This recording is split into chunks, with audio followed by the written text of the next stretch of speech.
Before I begin the video, I just want to flag, as always, that I am not a qualified financial advisor and nothing I say should be considered as financial advice.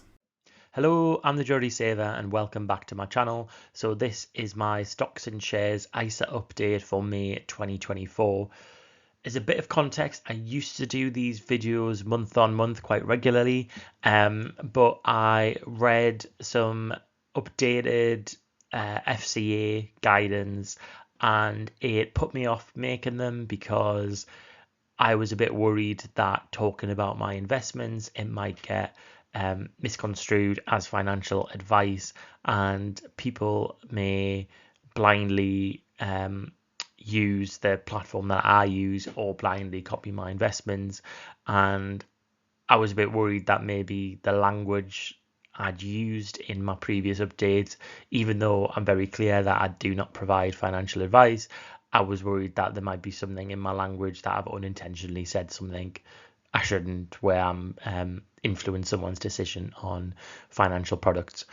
And because I'm a bit of a worrier, what I decided to do was sort of remove the investment videos from my channel which mention the platform that I use and the funds that I invest in, and instead I've pretty much starting afresh and trying to find a format where I can track my investment balance whilst keeping on the right side of talking about finances. So hopefully that makes sense, and I will see how this feels doing it the format that I'm going to be doing it in.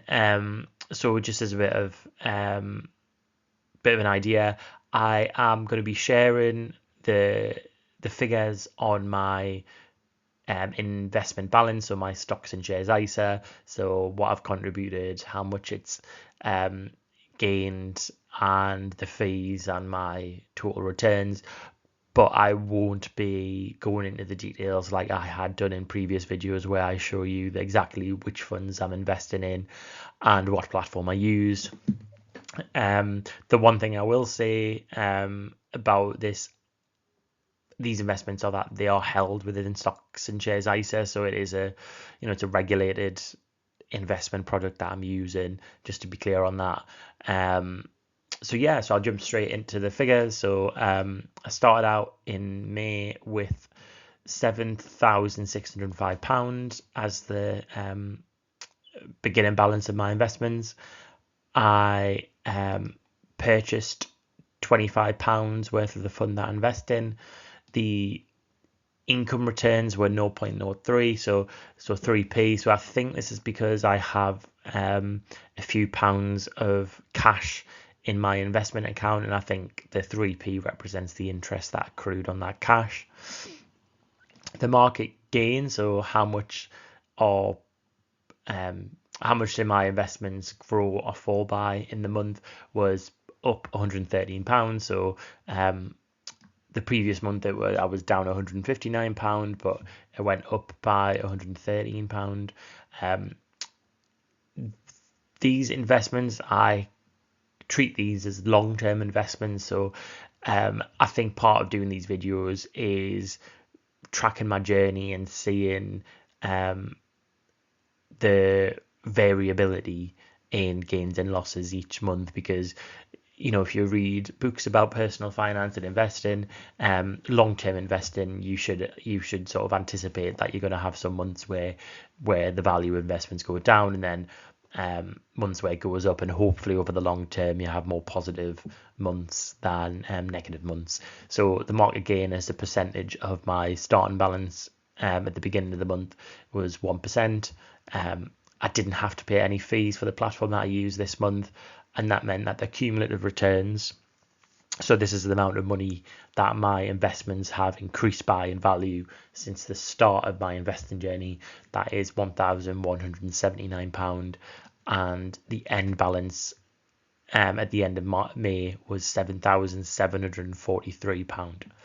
So how do I feel about it? Well, I really want to get to £10,000 invested in my stocks and shares ISA.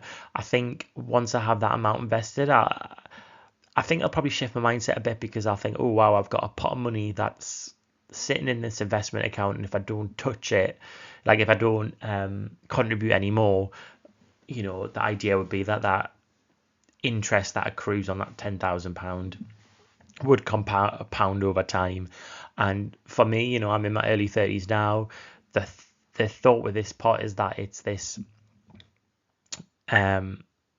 this amount of money that can be used in 10 or 15 years time, when maybe I'm considering going part-time at work, taking a career break, or early retirement, if you know, if I contribute enough and the compounding takes effect. So that's the sort of aims with it. So my first step is really getting to that £10,000 mark.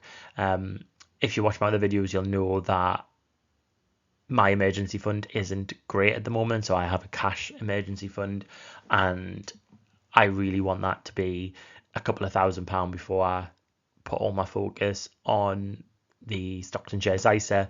So at the moment, I am making sure that this ticks along by contributing £25 each month, because what I found is, if from previous experience from the previous years, if I don't invest anything in a month, the habit kind of goes away, and it's really hard to get back into the habit of investing monthly.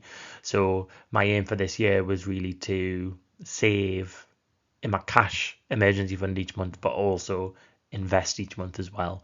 And as always, you know, that's not advice, that is just my own personal decision and my own personal journey. So in terms of overall figures, so I quite like totting up how many months I've seen a rise in my investments and how many months I've seen a fall. So actually over the 60 months I've been investing so far, 60% of those months have seen my investment rise in value, and 40% of them have seen a fall. So you can see how that looks in this chart here. So it goes, you know, above the line are the positive months, and below the line are negative months. And apologies about my WhatsApp ding there, so I forgot to put my phone on silent. Yeah, and then the overall stats. So far, I've been investing since 2019. I've contributed £6,500, and I have gained £1,182 in value of my investments. So as mentioned previously, my overall balance is £7,743. So you might think, looking at this, oh well, you know, it's good, but it's not, you haven't gained much for 5 years worth of investing. And I think there's two things I'd say there. One is that my approach to investing over the past few years is only invest what I'm willing to lose. So it's been modest, small amounts. And then the other thing is that the idea with the compounding of interest is that, you know, that happens over a long period of time. So 5 years is quite a short time frame in terms of compounding.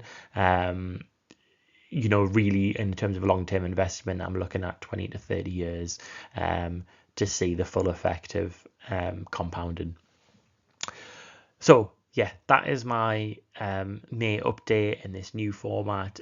Do let me know in the comments below if you know you think there's any way I can modify the format, whilst also being mindful that I don't want to be in a position where I'm saying things about my investments that could be misconstrued as financial advice. But yeah, I really enjoy tracking these figures because I'm really interested in, you know, building up this stocks and shares ISA balance alongside the work that I'm doing to overpay my mortgage and also build up some cash savings. So that's all from me. As always, let us know in the comments box down below if you're on a similar journey, and I'll see you on the next video.